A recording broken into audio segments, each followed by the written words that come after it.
Our theme this evening is All Quiet on the Western Front. I got to admit, I was never in any of the armed forces.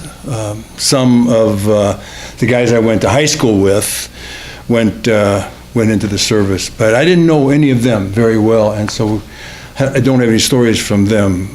Some guys I knew in college had already been to the war, but it was never a topic of conversation. And my dad didn't go to war either.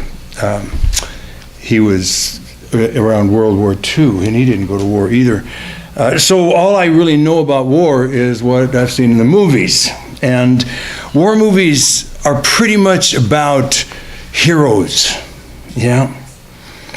When I was a kid, we had the draft when I was a kid, and I remember when I was about 16 thinking that when I turned 18, I should probably enlist in the Marines, because if I was going to have to go to war, I'd be better off being with surrounded by a bunch of guys who really wanted to fight than with a bunch of grunts who had just gotten drafted.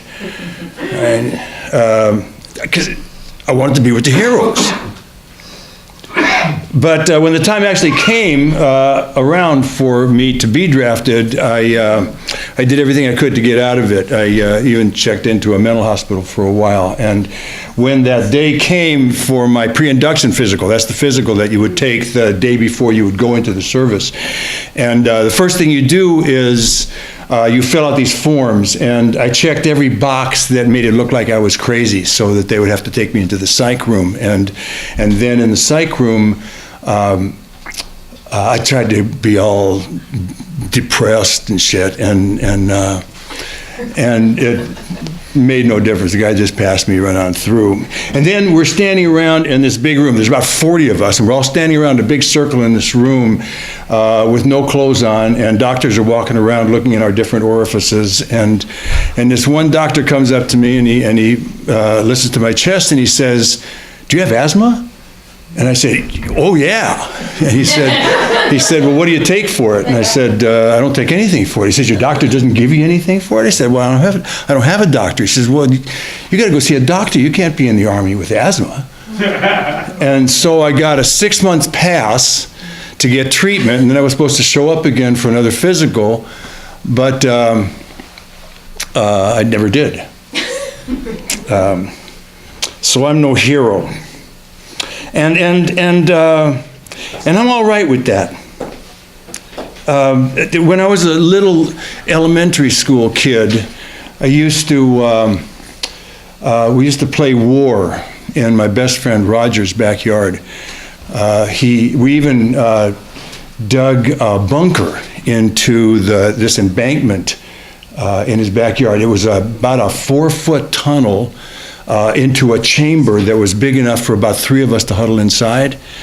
And Roger was the biggest and the toughest of all of us. And he had real guns and rifles that his father had brought back from the war, and we used those in our war games.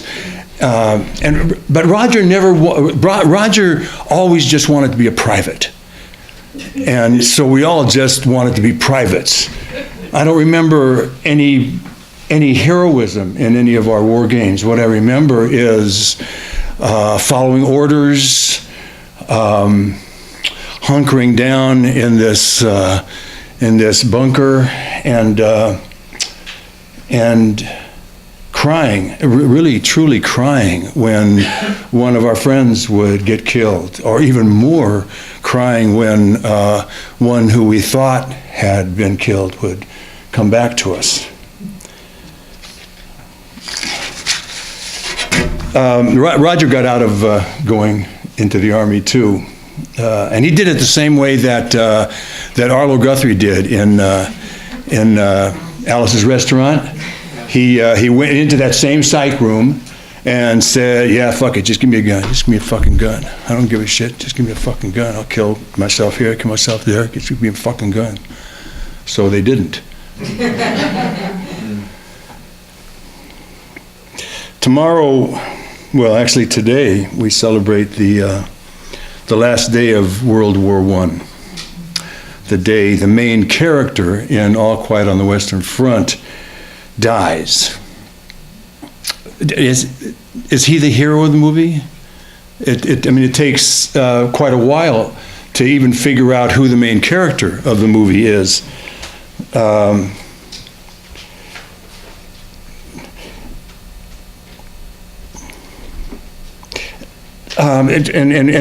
when he gets shot in the end, it isn't in an act of heroism. He gets shot trying to reach for a little butterfly right outside of his foxhole on the last day of the war. In All Quiet on the Western Front, there are no heroes. Just a bunch of kids who are swept into the war on a tide of nationalism. They go in expecting to be heroes and realize once they're there that all they are is fodder. It was written in 1929, 11 years after the end of World War I, and turned into a movie 1 year later. It was the third movie to win the Best Oscar Award, and it won it hands down. And it dealt with PTSD, which wasn't even coined at that time. I read the book when I was a kid, and then I saw the movie, and it was the first time I'd seen a movie after reading the book, and my first realization that no book is ever going to do a movie justice. But then it's not an easy book to. Did I say it right? No, you said yeah. No, wrong. The other way around. That no movie is ever going to do a book. Thank you. That no movie is ever going to do a book justice. Yeah, that's when I realized that. But in this one particular, it's a tough story to render into film. And I think that's because there are no heroes. Like I said, most war movies that work have heroes. There's one out right now, My Private War, that is superlative in its depiction of the realities of war, and those depictions are really what make the movie so great. But I don't think we could watch it if it wasn't for the story of the hero in the movie. What am I trying to say? I don't know. We picked this movie as a theme because of Veterans Day. It's a day set aside to thank those men and women for their services, heroes or not. But to me, this is the day we say just thank you for coming home to us. Thank you for living the rest of your lives, for becoming husbands and wives and fathers and mothers and laborers and businessmen, and maybe even getting one more chance to become maybe just to one person, to your son or your daughter, or to somebody somebody whose house you just saved from burning down, maybe getting just one more chance to become a hero, because that's the kind of heroes I want to see movies made about.